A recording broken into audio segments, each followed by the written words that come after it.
एक बहुत बड़ी जीत, बहुत बड़ी उपलब्धि मेरे नेता, मेरे पिता आदरणीय रामविलास पासवान जी ने लोक जनशक्ति पार्टी को जिस ऊंचाइयों तक लेकर जाने का सपना देखा था, मैं मानता हूं कि उसके पहले पड़ाव पर आज पार्टी पहुंची है।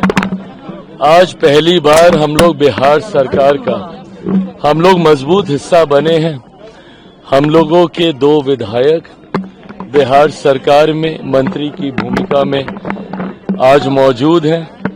ऐसे में मैं मानता हूं कि ये जीत न सिर्फ पार्टी की है, बल्कि पार्टी के हर उस कार्यकर्ता की है जिन्होंने कभी मेरे नेता, मेरे पिता आदरणीय रामविलास पासवान जी के साथ कंधे से कंधा मिलाकर इस उम्मीद के साथ कि वो बिहार को एक विकसित राज्य बनता हुआ देखेंगे, इस पार्टी की नींव को रखने का काम किया था।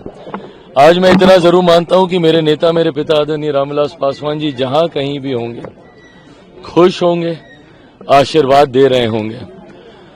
ये विश्वास मैं बिहार की जनता को भी दिलाना चाहूंगा कि जिस उम्मीद के साथ पार्टी को इतना बड़ा और गठबंधन को इतना बड़ा जनादेश दिया गया है, उनकी जिम्मेदारियों का एहसास भी है मुझे। आने वाले समय में बिहार फर्स्ट, बिहारी फर्स्ट की सोच के साथ हम लोग बिहार को विकसित राज्य बनाएं, इस लक्ष्य के साथ हम लोग अग्रसर होंगे।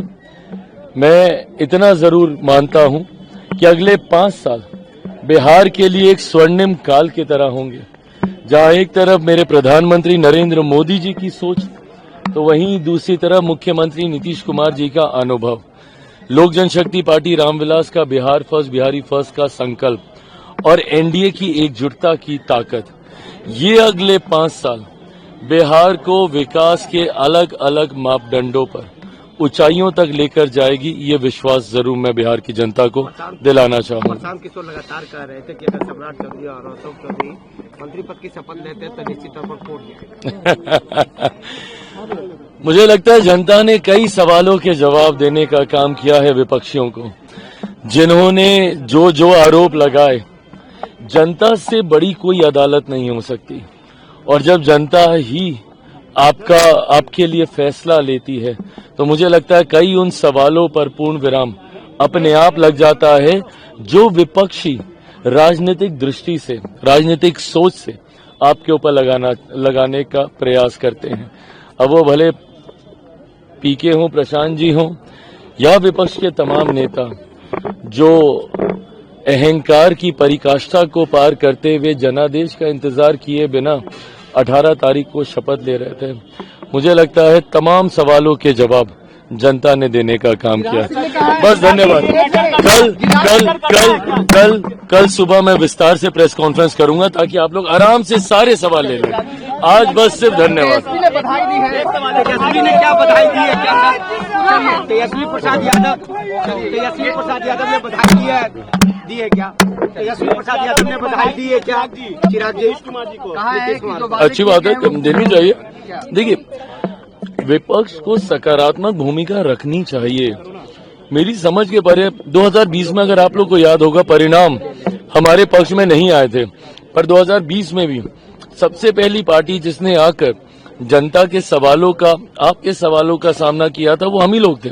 सबसे पहले 2020 में मैं सामने आया था और अपनी हार को स्वीकार करते हुए तमाम सवालों के जवाब देने का काम किया। ऐसे में नेता प्रतिपक्ष की भूमिका में रहे हैं। जनादेश आए, इतने दिन हो गए, सरकार बन गई। ऐसे में आना चाहिए, जनता के सवालों का, आप सबके सवालों का जवाब देना चाहिए।